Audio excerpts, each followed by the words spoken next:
اعوذ باللہ من الشیطان الرجیم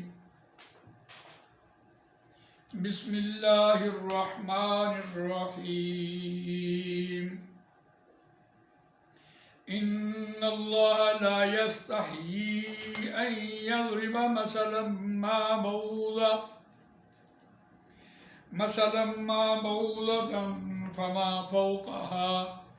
فأما الذين آمنوا فيعلمون أنه الحق من ربهم وأما الذين كفروا فيقولون ماذا أراد الله بهذا مثلا يضل به كثيرا ويهدي به كثيرا وما يضل به إلا الفاسقين الذين ينقضون عهد الله من بعد ميثاقه ويقطعون ما أمر الله به أن يوصل ويفسدون في الأرض أولئك هم الخاسرون صدق الله العظيم رب اشرح لي صدري ويسر لي امري واحلل عقدة من لساني يفقهوا قولي اللهم ارنا الحق حقا وارزقنا اتباعه وارنا الباطل باطلا وارزقنا اجتنابه آمین یا رب العالمین۔ یہ آیت نمبر 26 اور 27 آپ کے سامنے تلاوت کی ہے، اس کا روان ترجمہ سن لیجئے۔ ان اللہ لا یستحیی ان یضرب مثلا ما بعوضة فما فوقها، بے شک اللہ نہیں شرماتا یہ کہ وہ بیان کرے کوئی مثال ما بعوضة جو مچھر کی سی ہو، فما فوقها یا اس سے بھی بڑھ کر، یعنی کم سے کم میں بھی اپ ٹو انفینٹی۔ قرآن مجید یہاں یہ بات کہہ رہا ہے کہ چھوٹی سے چھوٹی۔ فَأَمَّا الَّذِينَ آمَنُوا، پس بہرحال وہ لوگ جو ایمان لائے، فَيَعْلَمُونَ أَنَّهُ الْحَقُّ مِن رَبِّهِمْ، پس وہ جانتے ہیں یہ کہ وہ جو مثال ہے الحق ہے، سچی ہے، حق ہے ان کے رب کی طرف سے۔ فَأَمَّا الَّذِينَ كَفَرُوا، اور بہرحال وہ لوگ جنہوں نے انکار کیا، پس وہ کہتے ہیں ماذا اراد اللہ بہذا مثلا، کیا ارادہ ہے اللہ کا، اللہ نے کیا ارادہ کیا بہذا مثلا، اس مثال کو بیان کرنے سے اللہ کا کیا ارادہ ہے۔ یضل بہ کثیرا ویہدی بہ کثیرا، وہ گمراہ کرتا ہے اس مثال سے بہتوں کو، ویہدی بہ کثیرا، اور وہ ہدایت دیتا ہے، راہ دکھاتا ہے اس مثال سے بہتوں کو۔ وما یضل بہ الا الفاسقین، اور نہیں وہ گمراہ کرتا ساتھ اس مثال کے مگر ان لوگوں کو جو فاسق ہیں۔ اس آیت میں، آیت نمبر 26 میں جو ہم نے ابھی آپ کے سامنے تلاوت کی ہے، اس کا پورے مضمون کے ساتھ ربط دیکھیے۔ قرآن مجید ربط کے بغیر ہمیں سمجھ نہیں آتا۔ اب یہاں بالکل مضمون ایسے لگ رہا ہے جیسے بالکل علیحدہ مضمون ہے، نہیں، علیحدہ مضمون نہیں ہے۔ بندگی رب کی دعوت دی گئی اور انہیں آیات آفاقی اور اللہ تعالیٰ نے اپنے کلام سے ترغیب دی اور اس کے بعد چیلنج کیا، اور چیلنج کرنے کے بعد جب وہ لاجواب ہو گئے، یعنی یوں سمجھیں کہ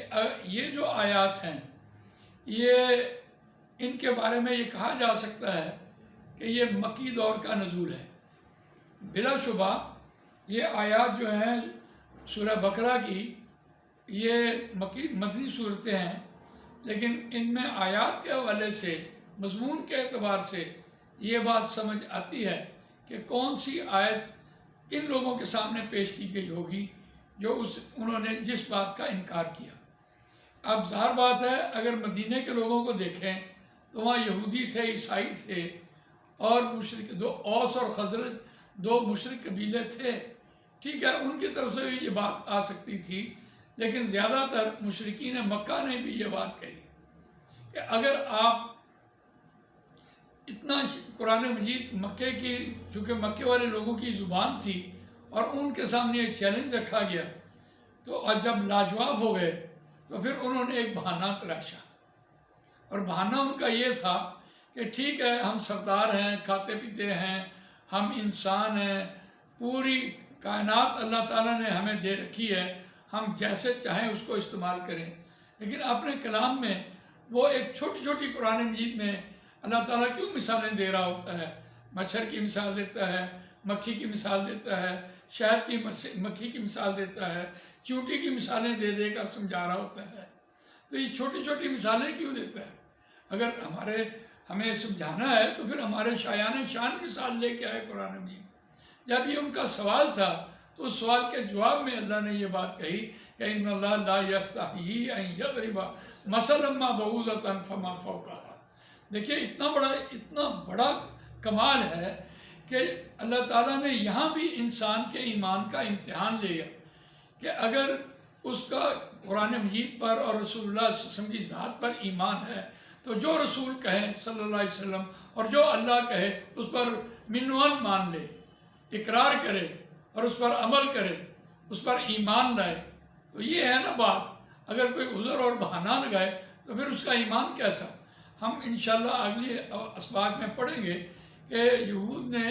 اور جو بھی جب ان کو حکم دیا جاتا تو وہ بہانے لگاتے یا لعب طلال کرتے یا بہانے تلاش کرتے۔ تو مولانا محمد حسین ندوی رحمۃ اللہ علیہ ان کا یہ کہنا ہے کہ جو قوم یا جو بھی شخص کسی حکم پر کوئی بہانہ تراشتا ہے، اس کا مطلب ہے اس نے اس پر عمل نہیں کرنا۔ تو یہ بات یہاں سے ثابت ہوتی ہے کہ انہوں نے ایسا بہانہ لگایا کہ پھر قرآن مجید چھوٹی چھوٹی مثالیں کیوں لے کے آ رہا ہوتا ہے؟ تو قرآن مجید نے جو بات کہی فَأَمَّا الَّذِينَ آمَنُوا فَيَعْلَمُونَ أَنَّهُ الْحَقُّ مِنْ رَبِّهِمْ، پس جو ایمان والے ہیں وہ یہ جانتے ہیں کہ یہ جو مثال ہے یہ ان کے رب کی طرف سے مثال آئی ہے، اس پر وہ ایمان لے آتے ہیں۔ وَأَمَّا الَّذِينَ كَفَرُوا فَيَقُولُونَ مَاذَا أَرَادَ اللَّهُ بِهَذَا مَثَلًا، اور بہرحال وہ لوگ جو اس بات کا انکار کریں، جو نہ مانیں، کفر کریں، اور وہ ان کا کیا کہنا ہوتا ہے کہ بس اللہ کو کیا ضرورت پڑی تھی یہ چھوٹی چھوٹی مثالیں دے کر ہمیں سمجھانے کی۔ تو قرآن مجید نے اس بات پہ یہ بات کہی یُضِلُّ بِهِ کثیرٌ وَیَہْدِی بِهِ کثیرا، وہ اللہ تعالیٰ وہ اس مثال سے بیان کرنے سے بہتوں کو گمراہ کرتا ہے اور اس مثال کے بیان کرنے سے بہتوں کو وہ ہدایت دیتا ہے۔ المیہ یہ ہے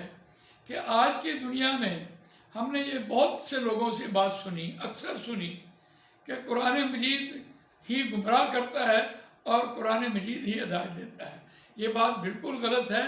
جو لوگ بھی اس قسم کی مثالیں غلط پٹیشن کر رہے ہوتے ہیں اور موقع محل کی غیر جگہ پر فٹ کر رہے ہوتے ہیں، اسی طرح بہت سی مثالیں دیکھیے، ہم کہہ رہے ہوتے ہیں لا تقربوا الصلاۃ،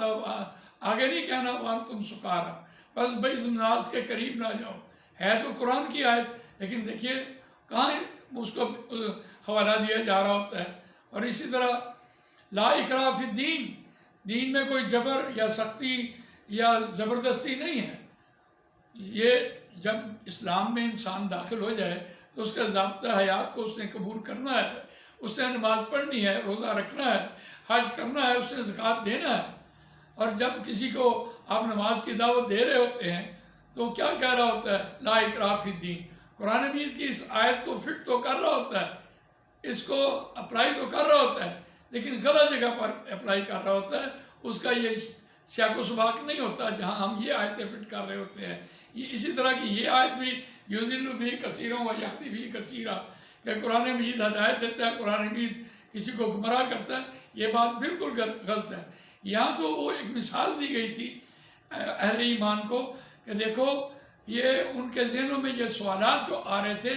اللہ تعالیٰ دل کا دیکھ جانتا ہے، اور جو ان کے ذہن کے سوالات تھے اس پر اللہ جواب دے رہا ہوتا ہے تاکہ وہ لوگ لاجواب ہو جائیں کہ یہ ہمارے دل کی بات تھی اور یہ نبی اکرم صلی اللہ علیہ وسلم کے اوپر وہی کیسے آ گئی ہے، ہمارے دل کی بات پر اللہ تعالیٰ نے وہی بھیج دی ہے۔ تو بہت خوبصورت بات کہی جا رہی تھی، اور آگے اس بات کو مکمل کیا وَمَا يُضِلُّ بِهِ إِلَّا الْفَاسِقِينَ، نہیں گمراہ ہوتے مگر فاسق لوگ گمراہ ہوتے ہیں۔ اور فاسق کون ہوتے ہیں وہ اگلی آیت میں انشاءاللہ آپ کے سامنے بیان کریں گے، لیکن فاسق کا مطلب نافرمان ہوتا ہے، جو نافرمانی کر رہا ہوتا ہے۔ جزاک اللہ خیر۔ ہم نے آج آپ کے سامنے آیت نمبر 25 کا مطالعہ کیا۔ اللہ تعالیٰ مجھے 26 آیت نمبر 26 کا مطالعہ کیا۔ اللہ تعالیٰ مجھے اور آپ کو قرآن مجید پڑھنے، سمجھنے، اس پر عمل کرنے، اس کو دوسروں تک پہنچانے کی توفیق عطا فرمائے۔ جزاک اللہ خیر۔